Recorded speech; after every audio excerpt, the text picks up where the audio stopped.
As Rilke said, we don't have much knowledge yet in grief. So this massive darkness makes us small. And so in some ways, our not having practices to move through grief keeps our lives small. I consider grief a threshold emotion. In other words, when we step across that threshold and enter the room of grief, it has a way of opening up the rest of our life. We enter the hall then of community, joy. Even William Blake said, the deeper the sorrow, the greater the joy. When we compress the terrain of grief, we also compress the territory of joy, and we end up living in a flatline culture, which is where we are right now. And then when you live in a flatline culture, you rely upon stimulation and stimulants to give you some sense of being alive, because we're not experiencing genuine joy, nor are we expressing genuine grief. So these practices become what I call soul hygiene. We know how to take care of our teeth and our hair and our body. We exercise. Those are all hygiene practices, but we forgot about the hygiene of the soul. And to clear out the soul regularly with practices around grief is an absolute necessity. Denise Levertov had a little sweet poem. She said, "To speak of sorrow works upon it, moves it from its crouched place, barring the way to and from the soul's hall." So these practices become ways of maintaining a relationship to our own soulful life, but also then to the soul of the world. If we don't practice those things, we become more isolated and more disconnected. We are conditioned in a heroic culture to do it yourself, to be on your own, to not need anyone, to lean into nothing, and to somehow muscle your way through your sorrow. And you can't. It's important to be with my own melancholy from time to time and to really feel into that. But then I need to bring it back out into community, because grief has never been private. Grief has always, in our entire story as a species, been a communal process. So part of what our grief is waiting for is the village to show up. And the village can be small. It can only, if we have 2 or 3 people gathered, to sit down and say, tonight, I want to tell you about my sorrow. And I want to hear all about your sorrow. And there's nothing broken. Nothing needs fixing. What we mainly need is to have someone listen deeply to my sorrow and say, it matters.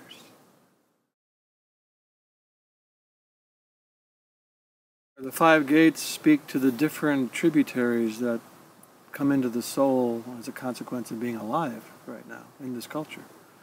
And we typically only acknowledge the first gate of grief, which is the grief that occurs when someone or something that we love dies or leaves. And that's the only grief that really has any acknowledgement culturally. People will say, I'm sorry for your loss. And that's really the only one that really has a chance of being responded to. And it's also one of the only ones that we acknowledge. The other 4 gates of grief typically aren't even thought of or recognized. The second gate has to do with the loss of something, some part of us that has never known love. We are raised in cultures that really narrow down the parameter of how much we get to inhabit of our own life. So in my family, I was not allowed to keep possession of my anger, my joy, my sensuality, even my exuberance was cut out. So we cleave parts of our psyche, cleave parts of our soul out of our lives, and that's a loss to the integrity of our psyche, to the integrity of our soul. And the proper response to that loss should be grief. But we typically hold these parts of us with judgment and contempt. And we cannot grieve for something that we hold with judgment. So there's this perpetual, ongoing feeling of loss that we never really resolve. The third gate of grief has to do with the losses of the world, the sorrows of the world. Every day we hear about species depletion, the emptying of the oceans, mountaintop removal, or even just the casualties by the roadside. They are our daily litany of loss that we feel on some level. The fourth gate has to do with, it's a little harder to name, but it's the loss we feel around what we expected when we arrived here and did not receive. We are wired for the full experience and encounter that our deep time ancestors had, which was namely tribal or village life on a consistent basis, participation with nature on a consistent basis, rituals to deal with the movement and transitions of life, the losses, the gratitudes, the healing. That's what we expected when we arrived here. We expected to get up in the morning and have 40 pairs of eyes greeting us and saying, "What did you dream last night, John? Tell me your story." And to gather tonight around the fire to hear the old stories. That's what we expected, and almost none of that materialized. So we feel kind of an aching echo in our bodies of what it is that we don't even know to name, but is not there. And the fifth gate of grief is what I call ancestral grief. And this grief has to do with, on many different levels. One of them is simply that at some point our ancestors came from an intact tribal community, someplace. They knew the land, they had the rituals, they had the language, the songs, the food, and they were embedded into that place. And at some point there was a severing of that connection and a move to this continent. Typically that entailed a great deal of loss of traditions, language, and so forth. But the deeper part of this ancestral grief is what happened when our ancestors arrived here, with the destruction of ecosystems, of entire indigenous populations, the advent of slavery. All of these are still weaving their way down the ancestral lineage, and it's still in our bones. It's still in our body. Those are the 5 gates of grief. I think that when we deny grief its full access, and when we compact grief internally, it does generate a lot of rage. My friend Malidoma Some once said, "You cannot trust a man who cannot grieve. He becomes a walking powder keg in the community." So there is this experience of compressed grief leading to some type of explosive quality. And we see that throughout the culture right now, don't we? I mean, the violence that is rampant in terms of gunfire and even the whole military and industrial industry is geared towards that whole expression of unresolved grief.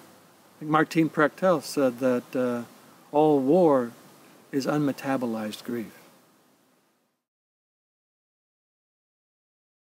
That's a part of anger's life. Anger is much bigger than that.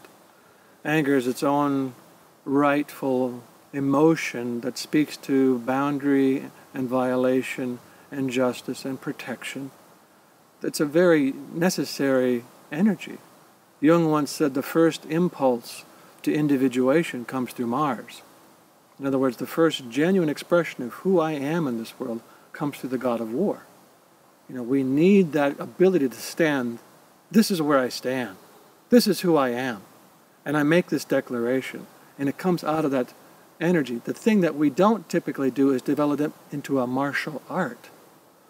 We remain pretty unskilled around Mars, around anger, around that energy. So we need to actually mature that quality. Anger, when it's done well, is a relational process. It is revelatory. I am telling you about me. I am telling you what is upset, what is troubled, what has gotten into my body that is causing me to feel deeply about something. Intimidation is an attempt to silence a relationship. It is meant to push you away from me and to feel frightened of me. So it is a rupture. It is the breaking of a connection rather than a deepening of one.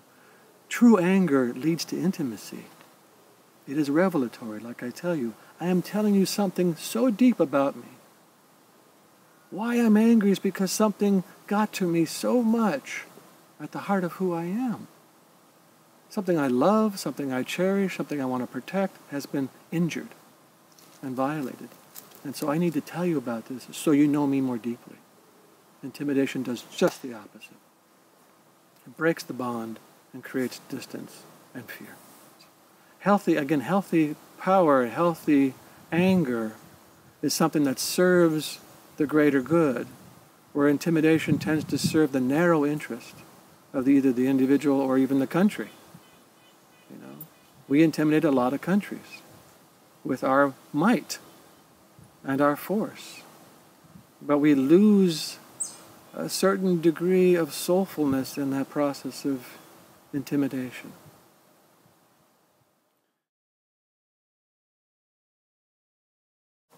Now, our culture suffers from two primary sins: amnesia and anesthesia.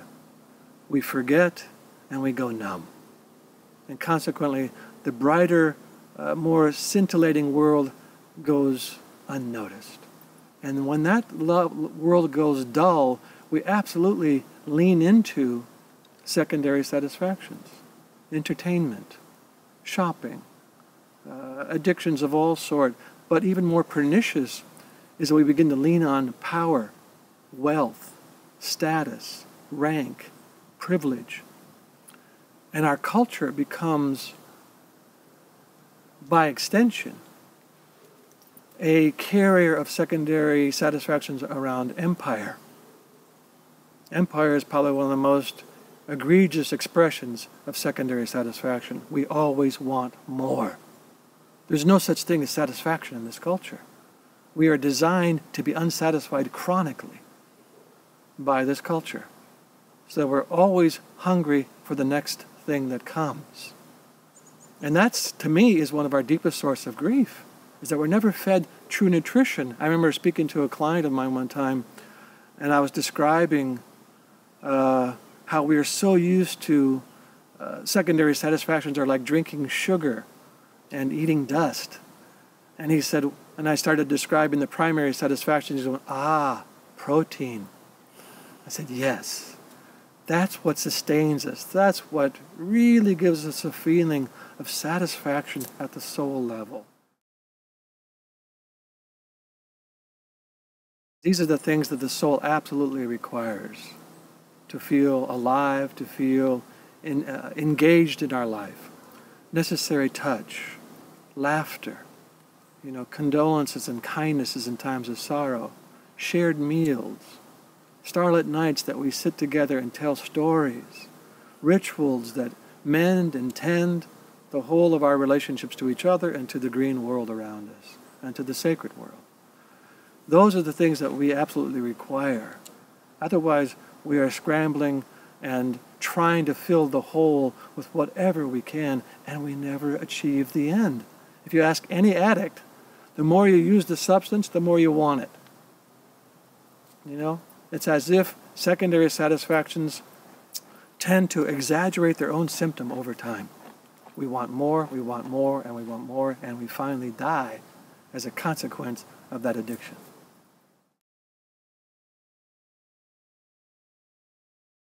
And the other thing I want to just say is that we've only talked about one hand of the prayer. One hand is grief, the other is gratitude. And we need both to sustain this life. A mature man, a mature woman knows how to carry grief in one hand and gratitude in the other. And when those two are together, now we're in the prayer of life.